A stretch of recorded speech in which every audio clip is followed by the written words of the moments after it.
días a todos y a todas. Como subdirectora de alta dirección de la Facultad de Economía y Negocios de la Universidad de Chile, junto a Caja La Araucana, le quiero dar la más cordial bienvenida a este nuevo conversatorio titulado El País que Espera, listas de espera y acceso a la salud como desafío nacional que estamos realizando hoy día en nuestra sede de alta dirección. Nos convoca un tema de enorme trascendencia social. Hoy día más de 2 millones de personas en Chile se encuentran esperando atención médica. Esta realidad no solo refleja la presión sobre nuestro sistema de salud, sino que también constituye una vulneración cotidiana al derecho de la salud. En este contexto, resulta urgente reflexionar sobre cómo avanzar en soluciones sostenibles, cómo avanzar en coordinaciones público-privadas y, por supuesto, cómo avanzar en el fortalecimiento de nuestro sistema de seguridad social. Quiero agradecer especialmente a Cristian Baeza, médico y experto internacional de políticas de salud, que además de su amplia trayectoria laboral y profesional, hoy día forma parte del Consejo Asesor Empresarial, acá en la Facultad de Economía y Negocios de la Universidad de Chile, y por supuesto, además tenemos el gusto de que sea el moderador de esta conversación. Junto a él se van a sumar 3 destacados panelistas, quienes, por supuesto, van a ser debidamente presentados en unos minutos más, pero yo no quería perder la oportunidad de agradecerle a los 4 por haber aceptado esta invitación. Bueno, y finalmente agradecerle a todos ustedes, a nuestros invitados que hoy día en forma presencial nos acompañan acá en la sede de alta dirección y también a quienes nos están viendo y acompañando a través de la transmisión por EMOL TV. Eso por mi parte. A continuación los quiero dejar con Francisco Sepúlveda. Francisco es el gerente general de Caja La Araucana, quien también nos va a dar algunas palabras de bienvenida. Muchas gracias a todos.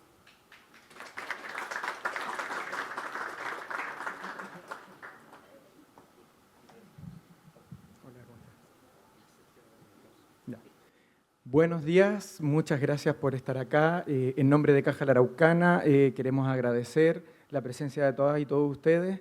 También agradecer a Alta Dirección de la Facultad de Economía y Negocios por haber organizado este encuentro, uno más de los encuentros que hemos organizado. Agradecer también a EMOL por la transmisión para todas las personas que están de manera digital. Y nos convoca un tema súper relevante, no solo para la salud pública y privada de Chile, sino también un tema de productividad. Más de 2 millones de personas en listas de espera es cerca del 10% de la población chilena esperando por una atención.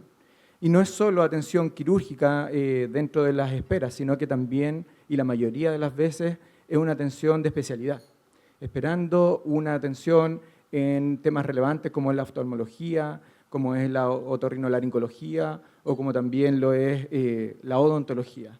Cerca del 50% de las consultas médicas en espera son en esas 3 especialidades. Temas relevantes para nosotros como Caja La Araucana, que estamos en pos del bienestar de nuestros afiliados. Anualmente les preguntamos a nuestros afiliados qué necesitan para mejorar su bienestar. Y 6 de cada 10 personas señalan que lo más relevante para mejorar su bienestar es la salud. Y dentro de la salud, evidentemente, las listas de espera son un tema aún más relevante, que, como les decía, no solo impacta en el caso de nuestros afiliados a su calidad de vida, sino que también a la productividad de las empresas que están afiliadas en la Caja. Hoy día está en boga el tema de las licencias médicas, y resulta que muchas personas que están hoy día en listas de espera están con licencias médicas. Por lo tanto, esto empieza a recalar no solo, como les decía, en la calidad de vida, sino que también en los costos y en las productividades que hoy día las empresas perciben dentro de sus organizaciones. Así que sin más, lo dejo con Cristian, quien va a moderar este conversatorio con estos grandes panelistas que nos van a presentar. Muchas gracias.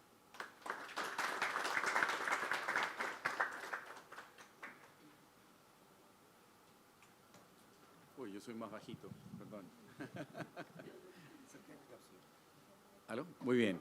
Buenos días, mi nombre es Cristian Baeza. Yo tengo el privilegio de poder moderar hoy día esta reunión. Yo no vivo en Chile, así que para mí es un enorme placer, doble o triple placer poder venir a la FEN. Quisiera partir por decir que, bueno, primero además agradecer a Francisco por la introducción y además que echamos de menos a Álvaro. Álvaro está con gripe, no está con licencia médica, no todavía por lo menos, no se la hemos extendido. Como dijo Francisco y Gabriela, en Chile tenemos más o menos unos 2.400.000 personas esperando por consulta de especialidad y alrededor de unas 350.000 personas esperando por cirugía electiva. Y aunque los tiempos de espera han disminuido, los tiempos de espera son altísimos. Hemos disminuido desde el año 18 ahora alrededor de unos 280 días de espera, que es muy largo en general. Y aunque los números también han ido disminuyendo en términos de lista de espera, las cantidades son significativas. ¿Y por qué importa esto? Ha habido mucha discusión internacional si esperar hace alguna diferencia. Primero, hace una diferencia en la calidad de vida, pero segundo, particularmente, por ejemplo, para el cáncer, tiene un tremendo impacto en la mortalidad. 4 a 6 semanas de demora desde el diagnóstico al iniciar un tratamiento de cáncer aumenta la mortalidad entre un 6 y un 9% y 12 semanas aumenta en 20%. Para quienes trabajan en epidemiología, un aumento de mortalidad del 20% es enorme y para quienes somos seres humanos, aún más todavía. Esto hace además especialmente preocupante porque en el caso chileno el 50% de los casos tipificados como GES de cáncer están atrasados. Y por tanto tenemos un problema significativo que no solo impacta la calidad de vida de la gente, sino que impacta en su mortalidad y sobrevida. Y como dijo también Francisco, en la productividad del sistema. Ahora, tenemos que también poner esto en contexto. El tema, lamentablemente, Chile no está solo en el tema de las listas de espera. Hay países muy importantes de la OECD que tienen además gran prestigio de preocuparse de salud, como Canadá e Inglaterra, que nos acompañan en esto, desafortunadamente. En el caso canadiense, en junio de este año, habían alrededor de 1.500.000 pacientes esperando, y Canadá no es tan grande en población, alrededor de 1.500.000 pacientes esperando, con promedios de espera de alrededor de 150 días, que llegan en traumatología a más de 400 días. Lo que nos habla de que aquí hay un tema bastante más estructural y que hay que mirar también, a mí me encanta el modelo canadiense por si acaso, por si hay alguien de Canadá acá, pero hay temas de incentivos y de productividad que no son menores.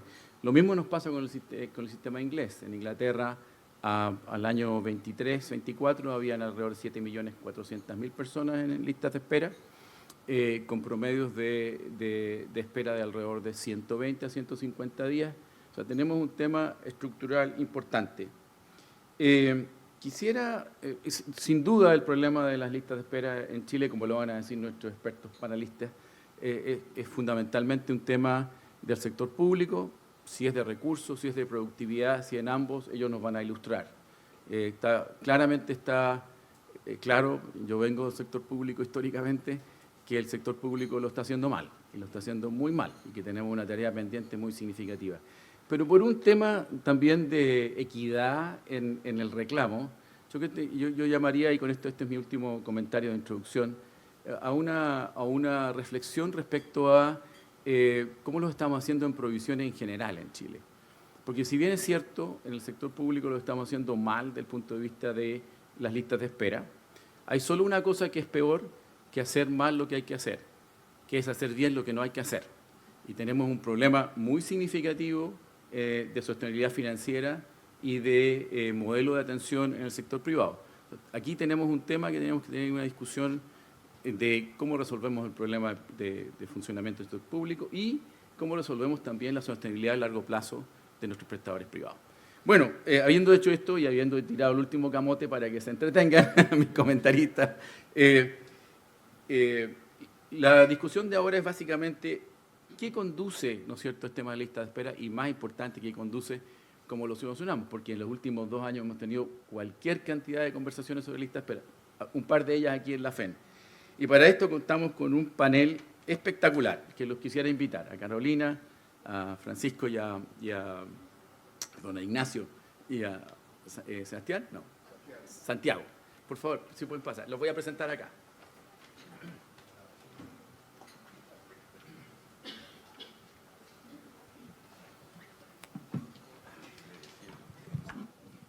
1, 2, 3. Perfecto, maravilloso. Bueno, como les decía, tenemos un panel espectacular. Nos acompaña Carolina Velasco, que es una destacada economista y amiga, magíster de Economía de la Universidad Católica y de Políticas Sociales en la London School of Economics. Se enfoca fundamentalmente en políticas públicas y últimamente en salud. Estamos afortunados de tenerla en el sector.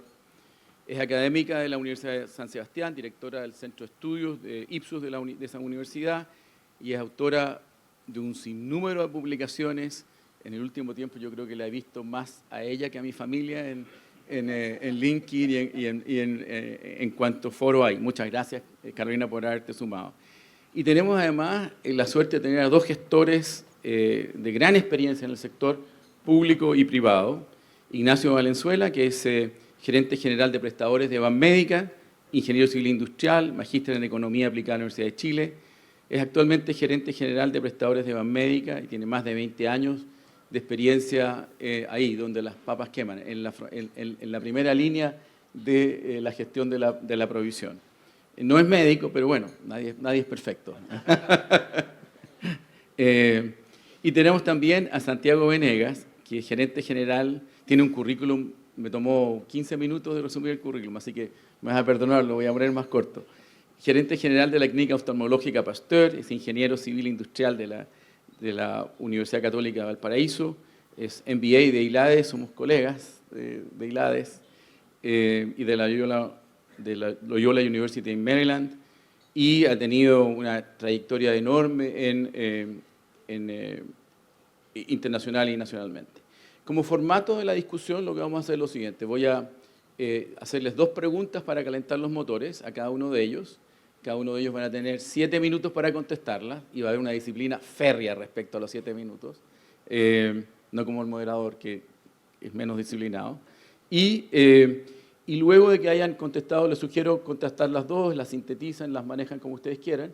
Y luego, en los últimos 3 minutos, les voy a hacer una pregunta sorpresa, ¿sí? Inmediatamente voy a decir que no les voy a preguntar por quién van a votar, porque eso los va a poner en aprietos, pero va a ser otra pregunta, va a ser el sector. Así que, ¿por qué no partimos? Déjame partir contigo, Carolina. La primera pregunta es, había un sinnúmero, tengo mis años en este sector, y desde que yo me acuerdo que tenemos iniciativas gubernamentales por muchos gobiernos respecto a las listas de espera. ¿Por qué los programas y las medidas que instalan los diferentes gobiernos para abordar las listas de espera no parecen mantenerse en el tiempo o no parecen lograr la efectividad que uno quisiera cuando se crearon los programas? Esperemos un segundito, ahí está. Y la segunda pregunta es, yo creo que es una pregunta favorita para ti, porque te la he visto contestar varias veces. ¿Los hospitales públicos en este caso cuentan con los recursos suficientes para poder cumplir y reducir las listas de espera? ¿Este es un problema de recursos o es otro problema el que está ahí? Partamos contigo. Bienvenida. Gracias. Preguntas fáciles. Muchas gracias. Muchas gracias por la invitación, a la FEN, a la Caja también. Voy a tratar de sintetizar las 2 en una para utilizar mis 7 minutos al máximo posible. Las preguntas son ¿por qué las iniciativas no se mantienen en el tiempo, a pesar de que diversos gobiernos han hecho distintas e instalan distintas iniciativas, sobre todo cuando parten? Y la segunda, si es que nos faltan recursos o podemos usarlos mejor. Yo diría que están relacionadas en un sentido bastante importante. Lo primero, nosotros hace poco hicimos un estudio, una serie de estudios relativos a las listas de espera, y uno de ellos tenía que ver con la economía política. Y es bien interesante porque es algo que no se había estudiado desde el punto de vista de entrevistar a los que hacen la política pública. Y lo que uno encuentra es que la mayoría de los gobiernos, si no todos, parten fuertemente con esta idea de abordar las listas de espera, son muchas veces temas de campaña, y luego pasa que vienen otras coyunturas, digamos, bueno, en los últimos gobiernos uno puede pensar el fallo de la Corte Suprema, la pandemia, en fin, pero que hacen que disminuya la intensidad con que se está abordando este problema. Ahora, así y todo, siendo un tema importante al principio, muchas veces se instalan iniciativas. Este gobierno también ha instalado iniciativas, los anteriores también, de distintos tipos, pero muchas de ellas, y aquí voy a responder la pregunta, no prosperan en el tiempo, yo diría, por una razón bien estructural de nuestro sistema. y tiene que ver con que los cargos, ¿cierto? O quienes están a cargo de implementar estas políticas, sea el subsecretario de redes, que es la entidad a cargo, ¿cierto?, de los servicios de salud, que a su vez están a cargo de los hospitales y coordinan con la atención primaria, son cargos que cambian al menos cada 4 años. Y no solo el subsecretario o subsecretaria de turno, sino también los directores de servicios de salud, los directores de hospitales. La primera línea de los hospitales pasa lo mismo. Entonces, tú tienes que, la duración promedio de esos cargos es de 2,6 años. Y los objetivos, por cierto, responden a quien me puso en el cargo y a quien debo responder y debo, ejercer o desempeñarme según los objetivos que me pusieron. Y esos objetivos son acordes a los gobiernos de turno. Y no es que sean malos objetivos, es que duran los 4 años y es muy difícil para las personas que están ahí planificar y pensar que esto va a mantenerse en el largo plazo. Entonces, una de las propuestas ahí tiene que ver con cómo hacer para darle más autonomía y mirada de largo plazo a las instituciones que se hacen cargo hoy día de implementar estas políticas. Y segundo, ¿por qué no tienen los incentivos a mantenerlas? Bueno, en parte porque dependen de los objetivos del gobierno de turno, digamos, y no tiene una gobernanza distinta, un gobierno corporativo, ya que estamos en la alta dirección, personas que los estén mirando a los directores de hospitales, los directores de servicios, para que cumplan la misma misión en el largo plazo. Entonces, las propuestas van por, ojalá, entregarle una entidad diferente del ministerio, que es una entidad más política, por cierto, y tiene que serlo, la administración de estos hospitales. Y si no, al menos avanzar en entregarles más autonomía en la toma de sus decisiones, ¿cierto? Para que puedan planificar y tengan incentivos a hacerlo en el largo plazo. Pensando en qué, en las personas que atienden y cumplir con esos objetivos. Entonces, ¿cómo se relaciona con la pregunta 2, digamos, de si es más recursos, faltan recursos o falta usarlos mejor, los recursos? No tengo la respuesta. No sé si por eso me preguntaste, pero no es posible tener la respuesta por la misma razón, porque no existe información clara respecto de la gestión y el resultado y el desempeño de los hospitales, porque en realidad no hay nadie monitoreando.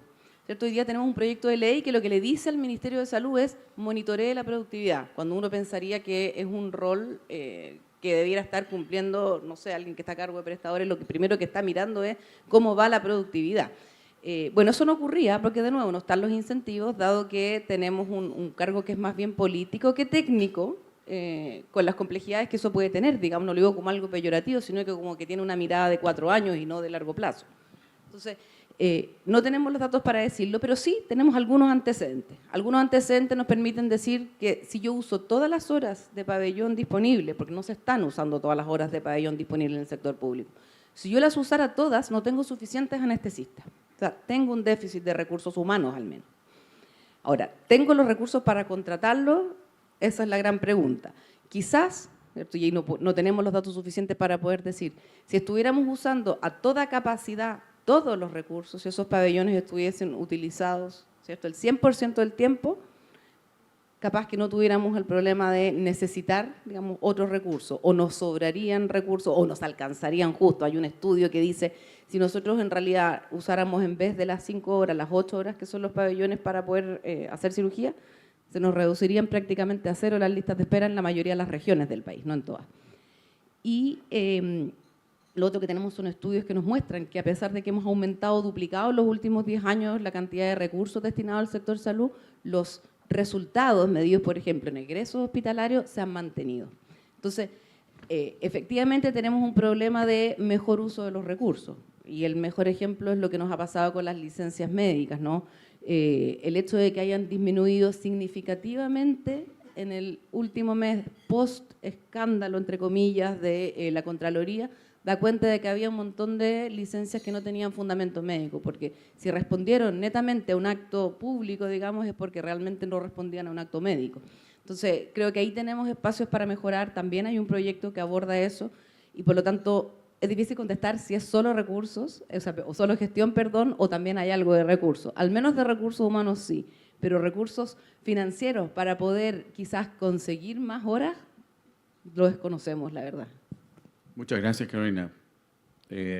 Denota mucho conocimiento de lo que está pasando efectivamente en el tema de lista de espera. Muchas gracias. Ignacio, vamos a aprovecharnos de tu experiencia vasta en el sector privado, en en un holding muy importante en el sector privado chileno. En tu perspectiva, ¿cómo contribuyen actualmente los prestadores privados a la reducción de la lista de espera? E igual, lo más importante es, ¿qué barreras han enfrentado para apoyar a la reducción de listas de espera? Y si tú fueras el rey de la colina de la legislación, ¿qué acciones específicas te parece a ti, qué propuestas, pero más que propuestas, qué acciones específicas habría que tomar para que esas barreras que ha enfrentado el sector privado en su colaboración pudiesen ser levantadas y resueltas? Preguntas fáciles. Sí, son hartos temas, la verdad. Bueno, muchas gracias. Y tienes por 7 la minutos. invitación. Sí, yo tengo 7 minutos, lo sé. Mira, yo creo que primero uno tiene que reconocer que las listas de espera, en el fondo, la lista de espera como frase, al final suena a algo que uno puede ir banalizando porque listas de espera hay en muchos sectores. En el sector salud, la lista de espera, y como dijo Francisco un poco al principio, que el 10% de las personas de Chile esperen por una atención de salud es más que una lista de espera, es un problema estructural que en el fondo tiene descalzada la demanda por atenciones médicas de especialidad o cirugía y otras en el fondo, con la capacidad que tenemos como sistema de salud, tanto público como privado, para poder satisfacer esas atenciones de salud. Y eso tiene un flagelo enorme que es lo que hoy día nosotros conocemos como la lista de espera, con los impactos graves que eso tiene en la repercusión de la salud de las personas. Porque hay personas que se mueren esperando listas de espera. Hay personas que, como tú mencionabas, Cristian, por el hecho de tener un diagnóstico tardío, tienen una perspectiva de vida mucho peor, en el fondo. Entonces, yo creo que aquí uno tiene que tomar el tema de una manera, en dos fases, si uno quiere. Uno, de corto plazo, con una política de choque, en el fondo, de resolver la urgencia. Y aquí la importancia de la priorización en tema de la lista de espera creo que es muy relevante. Nosotros como sector privado de salud, como empresas Banmédica, atendemos al año, solamente en empresas Banmédica, más de 1.600.000 personas, de las cuales el 51% vienen del sector público.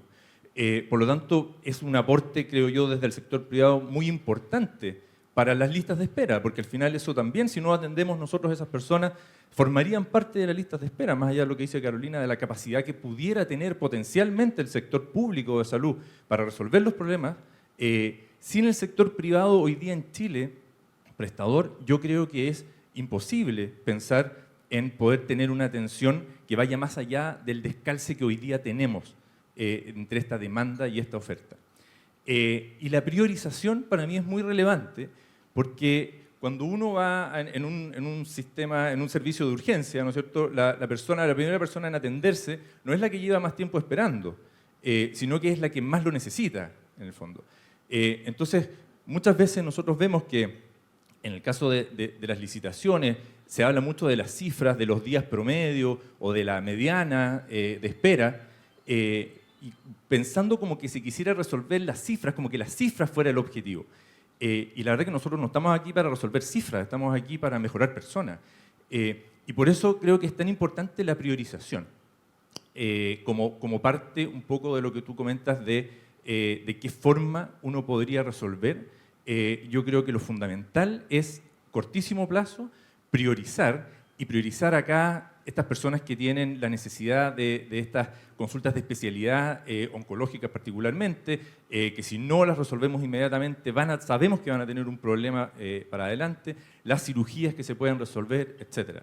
Ahora, con respecto a qué barreras vemos, también existen, creo yo, barreras estructurales, en el fondo, de cómo está funcionando el sistema de salud, de cómo el sector privado, tanto asegurador como prestador, está viviendo ciertas dificultades, como tú mencionabas, en el fondo, y cómo logramos nosotros, dentro de las políticas públicas y como comunidad, darle una participación relevante a los seguros privados en la resolución de esa oferta de salud que es muy relevante también, en el fondo, para no cargarle la mano al sistema público más allá de lo que efectivamente el sistema público debiera resolver. Y además de medidas relacionadas con claridad en el financiamiento, medidas estructurales. Nosotros en prestadores privados hemos avanzado bastante también en poder alinear los incentivos entre el asegurador y el prestador para tener una salud eficiente, con estudios de pertinencia, con paquetización de prestaciones quirúrgicas, de urgencia, de días camas críticos, etc. O sea, yo creo que hay harto por aprender en la medida que colaboremos en la solución de manera conjunta. Y las barreras más operacionales, déjame ponerte un ejemplo. Nosotros como empresas Banmédica, en la última licitación que hizo el FONASA el año pasado, postulamos con un poco más de 4.000 cupos quirúrgicos al mes entre todos nuestros prestadores. Lo que hace que en estos 13 meses que llevamos de licitación tengamos aproximadamente 54.000 cupos disponibles para operar pacientes. Nos han derivado hasta julio del 2025 un poco más de 8.000 de los 54.000. Nos han derivado más o menos 8.000. De esos 8.000, ahí vemos un primer problema en el fondo. ¿Cuál es la capacidad que tienen? Y un poco lo que tú comentabas de las cifras, Carolina, de la capacidad operacional que tienen los sistemas de salud para efectivamente poder capturar estas personas, en el fondo, priorizarlas, poder contactarlas y derivarlas a donde corresponda.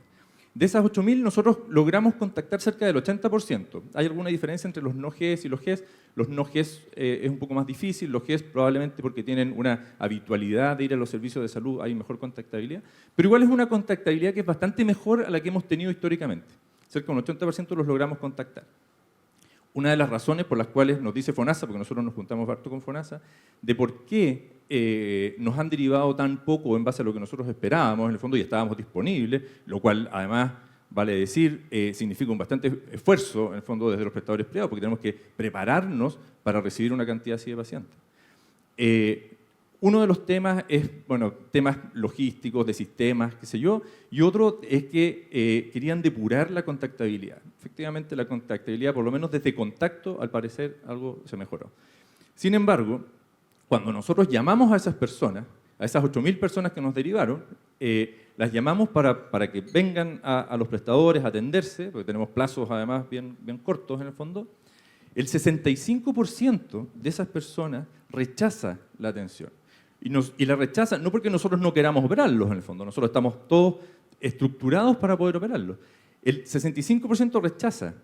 Y de ese 65%, el 64%, el motivo de rechazo que nos dicen por teléfono, no tenemos cómo comprobarlo, pero es lo que nos dicen ellos, es porque ya resolvieron su problema de salud. El 64% del 65% de esos 8.000 ya resolvieron su problema de salud, ya sea en el sector público o en el sector privado. Entonces, ¿qué prioridad estamos dando? Finalmente nosotros logramos operar 3.000, un poco más de 3.000 casos en lo que llevamos estos 13 meses. De los 54.000 casos, de las 8.000 derivaciones, operamos 3.000. Y no porque no queramos operar más, sino que porque rechazan por esa priorización. Entonces, cuando uno piensa en cómo se están priorizando esas atenciones, ¿se está priorizando la cifra o estamos priorizando a las personas? ¿Estamos realmente queriendo resolver los problemas de salud o estamos queriendo bajar un número? Muchísimas gracias, Ignacio. Un par de números súper interesantes. Uno, el 51% de tu cartera proviene de FONASA. Increíble ya la complementariedad funcional o disfuncional, pero está ahí. Lo otro importante es si efectivamente el 64 o el 65 resolvió, si uno aplicara, yo soy médico, así que los números no me va bien, sería un 36% menos de lo que está, ¿no? Sí, ahora, ahí hay un tema, porque tú puedes decir, perdóname que me extienda, pero no quiero decir con esto que uno podría pensar que las listas de espera son menos de lo que hay. Puede ser, porque efectivamente hay personas que uno ve que están en la lista de espera y no deberían estar, pero eso también te genera la duda de decir, bueno, ¿y cuántas personas no están y sí deberían estar? De hecho, la Contraloría hizo un estudio hace un año. Entonces, el tema del desorden de la información puede ser para los dos lados. Entonces, tampoco uno puede sacar cuentas alegres de esto. No lo son. Bueno, muy bien. Santiago, tu turno. Dada tu vasta experiencia internacional y nacional, ¿cuál es tu impresión respecto a cuáles son los modelos de colaboración público-privada que efectivamente pueden ayudar a resolver el tema de las listas de espera? Esa es la primera. Y la segunda, ¿cuáles deberían ser las reformas, parecido a lo que le pregunté a Ignacio, ¿no? ¿Cuáles deberían ser las reformas más urgentes que permitan que esa colaboración funcione bien? ¿Qué harías tú si fueras el rey del legislativo de Chile? Por decreto, si quieres, sí. Oye, primeramente, gracias por la invitación. Creo que es una instancia muy enriquecedora poder compartir y conocer nuevas experiencias. A ver, partiendo por la primera pregunta, Cristian, ¿qué dice la experiencia internacional? Porque parece que estamos en un loop que lleva décadas. La lista de espera. Todo gobierno de turno, los programas de salud, convoca a solucionar lista de espera. Y estamos más enfocados a resolver, como dice José Ignacio, la lista de espera de cómo resolvemos la atención de los pacientes que están en lista de espera versus resolver el problema para que no se produzca la lista de espera, que son dos miradas de puntas distintas. Y voy a ir a lo segundo, porque más allá de las capacidades operacionales que podamos tener los prestadores privados en resolver y aportar, si no resolvemos la generación de la lista, vamos a estar permanentemente en esa situación. Por tanto, yo creo que hay un desafío distinto de los prestadores privados de enfrentar el tema de la salud en toda su dimensión de ecosistema público-privado. Yo creo que eso es un elemento claro. La experiencia internacional nos dice que en la medida que existe una mirada de ecosistema de salud, identificando los principales componentes que generan la causalidad de la lista de espera, y como Carolina lo comentaba con el ejemplo del anestesista, tiene que ver primero con la especialidad en falencia que tiene el país. Aquí tenemos un problema mayúsculo que tiene que ver con la capacidad de generar nuevos contingentes, nuevos grupos médicos, especialistas que concurran a los hospitales públicos para resolver el origen de la lista de espera, porque la capacidad instalada está. La capacidad, el tamaño de fábrica, el número de hospitales, desde el 2018 a la fecha, el país ha construido más de 60 hospitales, 63 específicamente, y 104 centros de atención primaria. O sea, el tamaño de fábrica existe, está el equipamiento, está la infraestructura, están los recintos, la gran mayoría debidamente acreditados. La temática es cómo lo utilizamos y cómo generamos la resolución que esta requiere. Y ahí está el caso de la especialidad en falencia, en la cual el sector privado tiene mucho que decir, dada su experiencia y dada los altos volúmenes de atención que resuelven periódicamente. Una iniciativa concreta es que el sector privado, junto con las facultades de medicina y el Ministerio de Salud, defina un plan de formación de especialidades en falencia de las 5, 8, 10 principales especialidades que están apuntando directamente a resolver el tema de la lista de espera, y en un ciclo de 3 años empezar a generar estos especialistas. ¿Esto es posible de hacer? Absolutamente. ¿Requiere alguna legislación? Ninguna. Solamente voluntad política y creatividad organizacional. Pongo un ejemplo directo. Nosotros en Clínica Pasteur, Clínica Oftalmológica Pasteur, miramos el ecosistema oftalmológico público-privado como uno solo, y en esa línea hemos definido un plan de formación de oftalmólogos con la Universidad de Santiago, con 3 centros de atención primaria, donde durante 3 años se forman especialistas, que el Ministerio de Salud posteriormente los envía a los hospitales de mayor brecha del país. Este año, en 8 hospitales de Chile, de Antofagasta hasta Osorno, existen oftalmólogos formados por Pasteur, por la Universidad de Santiago, y destinados por el Ministerio de Salud por 6 años jornada completa. Y eso no cuesta un peso adicional. No requiere recursos públicos ni modificaciones legales. Solamente asociatividad, voluntad política y empuje. Mucho trabajo, sí. Si eso lo multiplicáramos por el número de especialidades en falencia, estaríamos generando una solución estructural al problema. Vamos a estar evitando que se produzca la lista de espera. Ese es un ejemplo bien concreto, bien virtuoso, porque a la medida que estos especialistas se forman, requieren pacientes. Y esos pacientes los provee la atención primaria y está evitando en esos CESFAN que se generen nuevas listas de espera. Segundo, tiene que ver con la trazabilidad. O sea, hoy día, lamentablemente, no hemos demorado mucho ni aplicar tecnología de información que nos permita identificar cuál es el paciente, la ficha electrónica única, cuáles son los exámenes que tiene, su historial. Y estamos repitiendo en muchas oportunidades los exámenes, los procedimientos, sin tener toda la información clínica que permita al médico tomar decisiones oportunas y resolver ese caso. Y por otro lado hay un tema cultural nuestro, o sea, y no solamente en el sector privado, sino que en el público. Cuando resulta que a cualquiera de nosotros nos duele la cabeza, nos vamos a ver a un médico general, vamos a ver a un neurólogo, ¿no? O nos duele el estómago y vamos a ver a un gastroenterólogo. Y cuando eso lo compara, ese comportamiento en otros países, eso es muy particular de Chile, ¿no? Y tiene que ver con los incentivos. En los países escandinavos o los anglosajones, el 95% de la población va al médico de familia que tiene asignado. Ese médico tiene una estructura de protocolos definida desde la práctica médica para determinar el diagnóstico, el tratamiento y los días de reposo o licencia médica. Hoy día en Chile eso está entregado al libre albedrío a los médicos. No tenemos una definición estructural de protocolos que nos permita orientar debidamente esa toma de decisiones. Y no es necesario ir a Suecia o a Inglaterra para o a California, Kaiser Permanente, que es un modelo de éxito bien interesante, sino que acá mismo las mutualidades lo tienen perfectamente instalado. Las mutualidades es un caso virtuoso a nivel mundial, y hablamos poco de ello, donde están protocolarizados estos tres drivers clave que mueven todo el engranaje de la industria de la salud. Esas tres decisiones que toma el médico con el lápiz, el diagnóstico, el tratamiento y los días de reposo, mueven la industria de seguro, mueven la industria de equipamiento, mueven la industria de fármacos e insumos. Y por tanto, ahí hay un gran espacio de avance, transfiriendo las buenas prácticas a nivel internacional, liderada, por supuesto, por médicos. Ahí los ingenieros tenemos poco que hacer en esas definiciones. Son los médicos los que definen los protocolos, definen la buena práctica, etc. El otro componente fundamental tiene que ver con el concepto del hospital.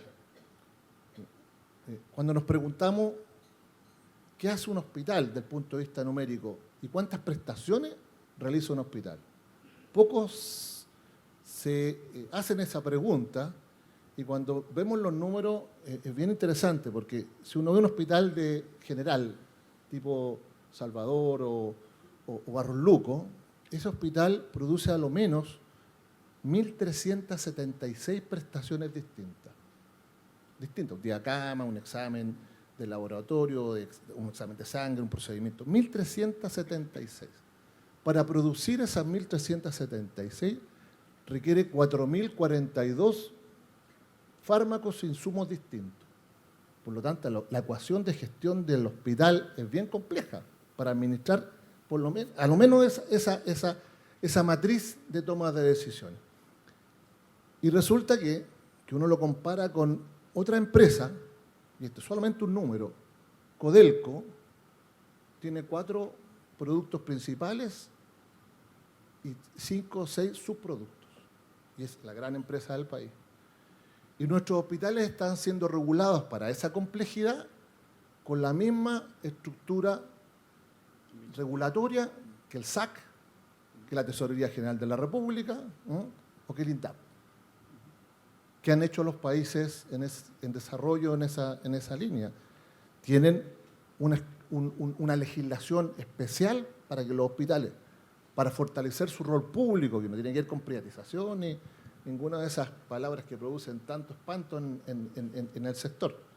Fortalecer lo público desde la instalación de gobiernos corporativos robustos, entender que un hospital es una empresa muy compleja, ya lo decía Peter Drucker a fines de los 90, que es de las empresas más complejas que existen en el planeta, y de establecer una estructura de gobierno corporativo acorde a una empresa estatal, pública, con todas las condiciones que éste pueda tener.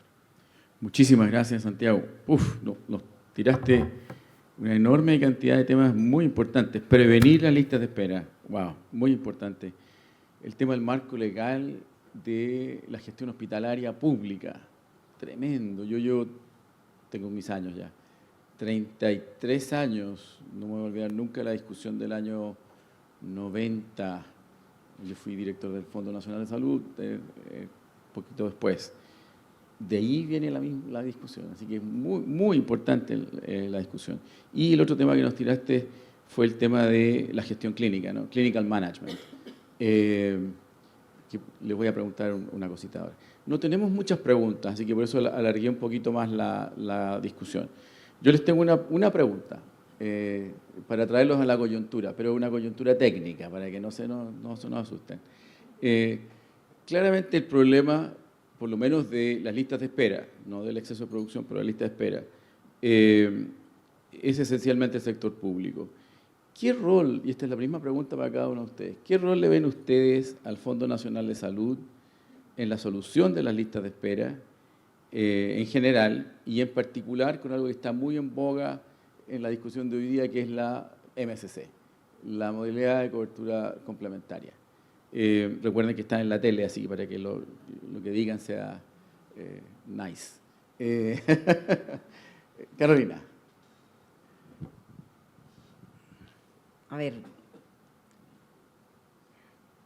me está forzando a hablar sobre la MSC, pero yo quisiera decir que la MSC es algo complementario, como su nombre lo dice, modalidad de cobertura complementaria, buscando atraer recursos extra al 7% y a lo que pone hoy día el aporte fiscal, que es como más o menos el 70% del presupuesto de FONASA, y trayendo prestadores de afuera, ¿cierto? Trae recursos de las propias personas, extraordinarios, y trae prestadores de afuera. Si bien creo que es una forma de que mejore, y la parte positiva creo yo es aprovechar esta instancia en que FONASA pueda tener una relación más virtuosa con los prestadores privados, por una parte en términos de lo que mencionabas tú, de poder facilitar o que fluya, ¿cierto?, esta relación de derivación de pacientes, por una parte, pero más que eso y más profundamente de poder generar o integrarlos más en su propio esquema y modelo de atención. Hoy día el pago al sector privado tiene que ver más con pago por prestación, a veces paquetizado, GRD en el caso de las derivaciones más clínicas, o sea, más hospitalarias, pero en general en la modalidad de libre elección tenemos un pago por servicio que es inflacionario en términos de que, ¿cierto?, genera alza de costos sin resolución de salud. No se está pagando por resolver un problema de salud. Y pensé que la modalidad de cobertura complementaria iba a ser una oportunidad para poder integrar a los prestadores privados a un modelo de pago que busque solucionar los problemas de salud más que solo resolver una prestación en particular, ¿cierto?, una consulta de especialidad. No, ¿por qué no pago, digamos, por resolver ese problema que da origen a esa consulta? Y en parte lo está haciendo con lo que es hospitalario, pero no tanto con lo que es ambulatorio. Entonces, creo que ahí se puede trabajar más y puede ser una primera piedra para una integración del mundo privado prestador en el modelo de atención de FONASA. ¿Por qué no tener una atención primaria también privada? ¿Por qué no pudiese proveerlo a alguien que hoy día está desarrollando, otra institución privada está desarrollando un modelo de atención primaria? ¿Por qué no proveer también, si es que falta en algún sector público, atención primaria también? Pero me voy a salir un poco de la pregunta para insistir en que efectivamente esto viene a resolver un problema que es muy difícil de resolver y que tiene que ver con lo que mencionaba Santiago previamente y lo que yo traté de esbozar al principio, que tiene que ver con cómo nos hacemos cargo de los problemas que tenemos en nuestro sector primero, como FONASA.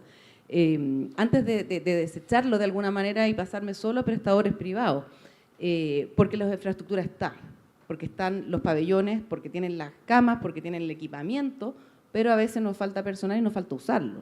Entonces creo que ahí sí habría que dar un paso mayor antes de que solo, o confiar tanto más en la modalidad de cobertura complementaria, que va a generar además un mayor costo para FONASA porque más gente se va a atender en el sector privado y no todo se va a pagar con la parte que aportan las personas. También hay un aporte de FONASA en la MSC, en la modalidad de cobertura complementaria. Entonces, importante volver también a lo que tenemos que tocar de fondo, que son los propios prestadores, y el modelo sin duda está obsoleto. O sea, sin duda la complejidad que requiere para operacionalizar un hospital no puede seguir siendo con la estructura que tenemos hoy día organizacional. Ya eso iba yo, lo dije más sutilmente, pero lo podemos decir de manera más directa. Efectivamente se requiere una modificación del régimen de atención del régimen de organización que tienen los hospitales. Así como está hoy día no funciona. Gracias, Carolina. Y mi pregunta es con ambos. La MSC parece que está demasiado ¿cuál es el rol de FONASA? Y en ese contexto, la MSC, que es justamente lo que tú apuntabas, ¿no? Que es cuál es el rol de FONASA en ordenar los incentivos de nuestros prestadores públicos que existen hoy día. Yo, yo fui director de FONASA, no se lo doy a nadie. Yo creo que el tema de ordenar los incentivos probablemente no está en el estatuto administrativo, pero ya. Adelante. Mira, yo creo que FONASA necesita ser autónomo de partida. Para poder enfocarse en los problemas reales técnicos y en el largo plazo. Lo que decía Carolina de la duración de los ejecutivos, los directores, en el fondo de los servicios, pasa un poco también con el FONASA al tener un rol más político y cambia el director con el cambio de gobierno. Si fuera un ente autónomo, podría focalizarse en los problemas de largo plazo. Y los problemas de largo plazo, yo comparto que es resolver cómo internamente dentro del sector público, en el fondo somos capaces de ser más productivos y de hacer calzar más esa demanda por atenciones con la oferta necesaria, pero también considerar que existen prestadores privados, que tenemos capacidad. Salió hace poco un estudio de Clínicas de Chile donde decía que, bajo ciertas condiciones un poco ideales, pero se podían resolver las listas de espera en menos de 2 años en todo Chile con la capacidad que hoy día tienen los prestadores privados y ciertas condiciones de precio y de movilidad. Pero en el fondo eso tiene que tenerlo en consideración FONASA. ¿Cómo articulamos, cómo FONASA articula para la solución de problemas públicos de salud al sector prestador público y el sector prestador privado? Nosotros como Banmédica, no voy a hablar como prestadores privados, pero como Banmédica, prestadores Banmédica, nosotros no queremos ayudar a resolver las listas de espera. Nosotros queremos ser parte de la solución estructural de las listas de espera. Y para eso necesitamos políticas públicas estructurales que nos permitan participar de manera permanente, con plazos de pago conocidos en el fondo. Hoy día el FONASA no tiene plazos de pago que nos permitan a nosotros tener una claridad respecto a las inversiones que podamos hacer, a la capacidad instalada que podamos poner a disposición para resolver los problemas de salud, tanto antes, como decía Santiago, como los problemas urgentes de listas de espera que tenemos hoy día. Entonces, trabajar en interoperabilidad, por ejemplo, que el mismo FONASA nos impulse a trabajar en interoperabilidad para que la complementariedad público-privada sea real y un paciente pueda transitar entre el sector público y el sector privado libremente y que en el fondo pueda estar en su servicio de salud, ir a una clínica privada, resolver un problema agudo que no tiene a lo mejor hoy día cabida en el sector público y poder volver a su servicio de salud, a mantener sus atenciones, a poder fortalecer la atención primaria. O sea, creo que hay muchos temas técnicos relevantes donde FONASA puede cumplir un rol importante si es que tuviera una mirada de largo plazo y una resolución autónoma, una orgánica autónoma para poder pensar en los problemas de largo plazo. Muy importante el tema que ha estado sobre la mesa, el tema de la gobernancia del Fondo Nacional de Salud, es un tema, de nuevo, como yo soy viejito ya, de muchos años que no hemos podido resolver. Gracias, Ignacio. Santiago, pregunta fácil. ¿Cuál es el rol de FONASA y de la MSC si quieres tocarlo? Sí. Ignacio, con mucha diplomacia, simplemente no contestó esa parte de la pregunta. Está bien. Sí. Qué duda cabe que el fondo debe avanzar en una lógica de gobierno corporativo con niveles de autonomía y definirse. O sea, si efectivamente el fondo es el seguro público de los chilenos, va a tener que comportarse como seguro público y dejar de ser un transferidor de recursos para financiar los costos fijos y variables de los hospitales. Y eso implica que el seguro público tiene que garantizarles a sus usuarios, a sus asegurados, condiciones de resolutividad, condiciones de calidad en su atención y condiciones de satisfacción, que es lo que generalmente hacen los seguros con sus clientes para evitar que se vayan a otro seguro. Y aquí hay un imperativo público y de derechos que nos obliga a avanzar en esa línea. O sea, el FONASA debe exigirle a la estructura hospitalaria y al legislador y a la autoridad que los hospitales puedan tener la autonomía y la flexibilidad que le permitan relacionarse en la lógica cliente-servidor con incentivos de mejor resolución, de aumentar su capacidad clínica, de resolver los problemas que tiene en su región, porque si lo estamos mirando desde Santiago centralizado pasa lo que dice José Ignacio. Las listas de espera están desactualizadas, el paciente ya resolvió su problema o muchas prestaciones tienen prestaciones asociadas que no se resuelven con la lista de espera en específico. Creo que el tema de la centralización es clave, las patologías son distintas en función de las condiciones geográficas de los países. Y si seguimos mirándolo centralizadamente, creo que el impacto que se va a tener va a seguir siendo marginal. El FONASA, como seguro público, en esa línea, tiene un gran desafío por delante, son muchos los recursos que administra y en buena hora. Y en ese desafío, resumiendo, son dos grandes componentes: asegurar la mayor capacidad resolutiva posible, con estándares de calidad y seguridad, con prestadores debidamente acreditados, y con niveles de satisfacción competitivos con otros sistemas. Pero por otro lado, nos exige, y lo reitero, un hospital como organización completamente distinta a la que hoy día tenemos, rígida, un poco flexible y sin incentivos para hacer mejor las cosas. Muchas gracias. Bien, tenemos 3 preguntas. Una me tocó a mí, pero no lo voy a poner al final, solo si alcanza el tiempo, porque yo soy moderador. Así que, además es difícil la pregunta. Es re difícil. A ver, si me permiten, las voy a asignar para que... tú hablaste de prevención, Santiago, y aquí hay una pregunta de cuánto realmente se puede prevenir de las listas de espera. Cortito, tenemos 5 minutos en total para todos nosotros. ¿Cuánto se puede prevenir? Eso es una pregunta. Para Ignacio, que también a Santiago le habría caído bien, ¿tú crees qué rol tienen las concesiones en la resolución de, y le había caído bien a Santiago porque trabajaba mucho en eso también, las concesiones en este tema, que el sector, ya sea concesiones completas o que el sector privado administre infraestructura pública, etcétera? Y tercero, una pregunta que voy a inventar yo, que tiene que ver de sumario aquí. Carolina, yo te he visto trabajar mucho en el tema de gobernanza en general. ¿Qué significa en tu visión un cambio en la gobernanza del Fondo Nacional de Salud para que haga las cosas que Santiago e Ignacio mencionaron y yo también creo? Y después hay una pregunta para mí, que solo si alcanza el tiempo, que tiene que ver con, parece que la actual administración quiere eliminar el sector privado. ¿Qué piensa usted de eso, doctor Baiza? Si alcanza el tiempo lo va a contestar, si no lo contesto en el café. A ver, partamos por ti, Santiago. Dale, ¿cuánto se puede prevenir? Muy buena pregunta, porque nos faltó destacar que salud no es solo prestación. Correcto. O sea, que salud no es solo resolver Correcto. Un problema clínico.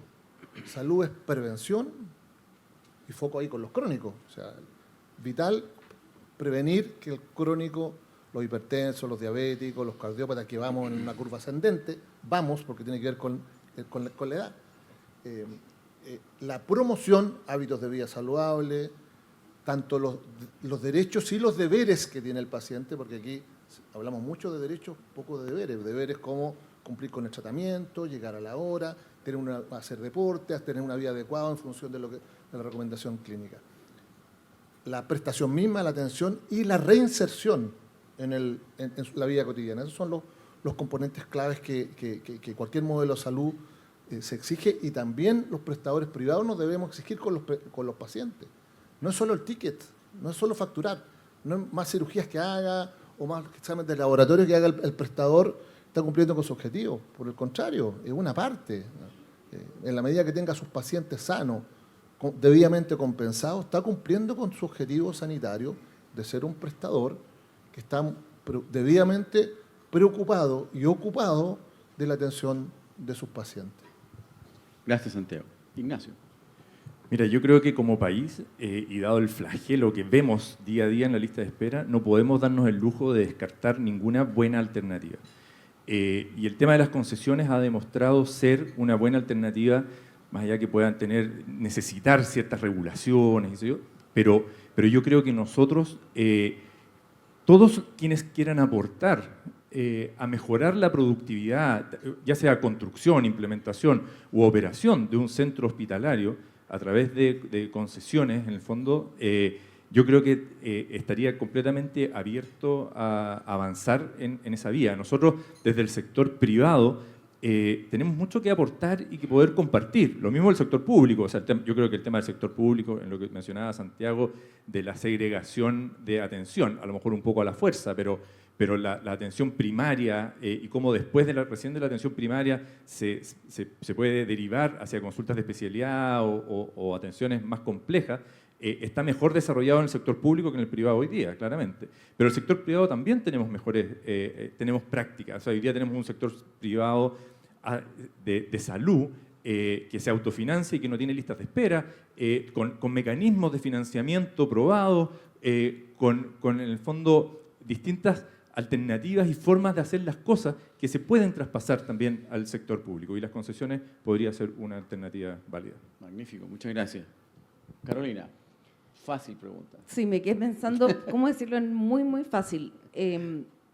A ver, la gobernanza tiene que ver con que yo tenga claridad en las reglas con que tengo que funcionar, que haya un mandato claro, pensando en FONASA, lo que tiene que hacer es entregar a sus beneficiarios el plan de salud, mantenerlos sanos. Y después, ¿cómo organizo la institución? ¿Qué atribuciones le paso? ¿Qué competencias? Y cómo organizo su jefatura, la estructura organizacional para que ese mandato se cumpla. Estamos en la alta dirección acá. Yo creo que una contribución importante, y devuelvo la pelota por la pregunta difícil, que hagan una propuesta, que se realice, se estudie el tema de cómo organizarle un buen gobierno corporativo, capaz que necesite. Y nosotros hicimos una propuesta hace un tiempo atrás con un grupo transversal de académicos, ex autoridades, en fin, donde se proponía justamente tener un gobierno corporativo, un directorio de FONASA, un consejo directivo, como quieran llamarlo, pero que tenga atribuciones para poder evaluar e intervenir en el nombramiento y en la desvinculación de quien está a cargo. Ahora, no saca nada estar poniéndole las penas del infierno a quien esté a cargo de FONASA, si es que esa persona o esas personas, si es que es más amplio el gobierno corporativo, no tienen el poder de tomar decisiones para poder definir cómo compran, a quién le compran, si concesionan o no, en fin. Entonces, es una contraparte, digamos. La gobernanza tiene que ver con una buena forma organizacional para poder cumplir con el objetivo. En el largo plazo no puedo cambiarle a ese directorio, consejo directivo cada 4 años, no funcionaría. Tendría que ser cada 6, ojalá traslapado, en fin. Y además con las herramientas, ¿cierto? Las atribuciones para poder tomar las decisiones respecto de sus recursos humanos. Me alargo un microsegundo. Hoy día FONASA no autoriza las licencias médicas, por tanto solo hace de caja, tú lo dijiste de una forma muy elegante, caja pagadora, pero lo dijiste transferidor de recursos. Y lo mismo con la atención primaria. ¿Quién paga la atención primaria? Queremos una atención integral, una APS que integre, que solucione, pero la atención primaria en salud día en Chile es un per cápita que lo define por ley, un estatuto, lo paga y administra, lo administra y lo fiscaliza el Ministerio de Salud. FONASA no dice nada. O sea, difícilmente, salvo en lo que concierne al GES, puede fiscalizar lo que ocurre en la atención primaria o exigirle que se corresponda con lo que ocurre en los hospitales.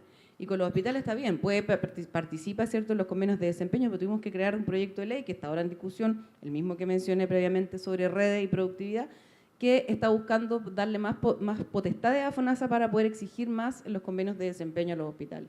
O sea, tampoco tiene una fuerte relación en definir los convenios y las condiciones del convenio con los prestadores que contrata, que conviene.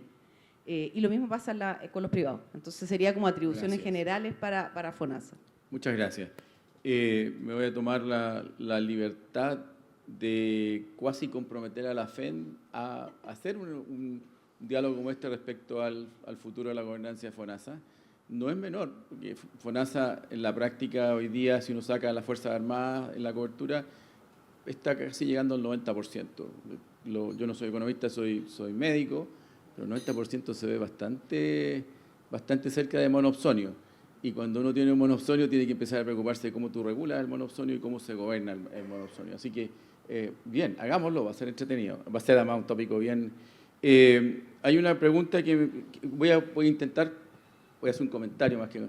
es interesante la pregunta respecto a sector privado y esta administración. Espero que no tener problemas de poder salir y entrar del país después. Pero lo que quiero decir es lo siguiente.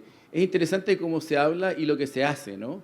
Porque cuando uno mira lo que se habla, o que escucha lo que se habla, efectivamente hay mucha animosidad en contra del sector privado, por lo menos es mi impresión, y la de ustedes, supongo.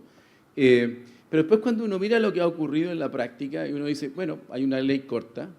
La ley corta probablemente es fundamentalmente un paquete financiero de transición, ¿no es cierto?, muy significativo, sin cuya ley no habría, probablemente habría capotado el sistema. Entonces, y esa ley corta, yo estuve en el Senado varias veces sobre ese tema, fue una ley corta que la movió, la propició la actual administración. Uno. Dos, cuando uno ve los volúmenes, por lo menos en la teoría, no sé si en la práctica, como decía Ignacio, que FONASA ha intentado comprar afuera, son volúmenes muy significativos. Si uno pone la pandemia afuera, probablemente de los más altos que hemos tenido. Entonces, yo creo que ahí hay una dicotomía. En lo personal, ¿qué pienso yo? Uno, no existe ningún sistema de salud en el mundo que yo conozca, y yo he trabajado en hartos sistemas, como les dije, ya tengo mi edad, que sea puro, o puramente privado o puramente público. El secreto menos conocido es que el sector de salud norteamericano es público. 67% del financiamiento del sector salud norteamericano es público. Si uno pone el Medicare, el Medicaid, el CHIP, la Veterans Administration, etcétera, etcétera, y los subsidios el sistema inglés es público. Todos los médicos de atención primaria son privados y son contratados privados. Y si uno ha tenido la oportunidad, como yo he tenido, de mirar los contratos entre el NHS y los contratos con la atención primaria, son increíblemente privados. Mis colegas de Inglaterra probablemente hacen un curso de finanzas antes de ser contratados desde GPs.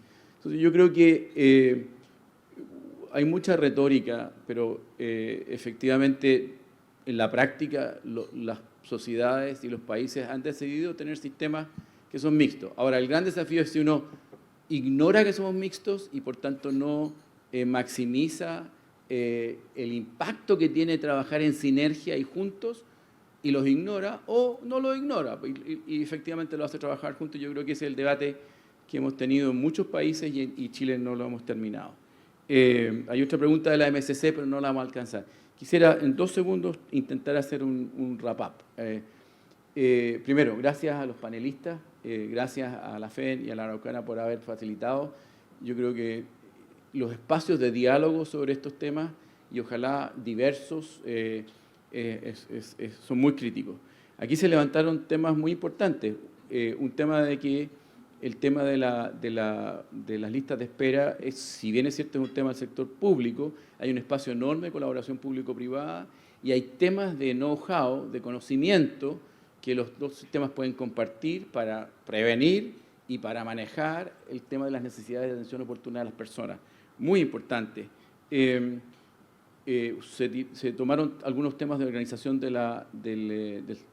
modelo de atención de salud, donde tenemos un problema muy serio, porque por un lado tenemos un sector público que más o menos tiene una atención primaria, un sector privado que no la tiene, pero por otro lado tenemos una gestión privada hospitalaria mucho más eficiente en lo micro que el sector público podría aprender. O sea, aquí hay aprendizajes y yo creo que lo que la FEN y la Araucana ha facilitado es un gran diálogo que deberíamos continuar. Muchas gracias a todos los participantes, espero que se hayan entretenido y hayan aprendido. Yo aprendí muchísimo, gracias a los panelistas, y nos vemos en la próxima. Muchas gracias.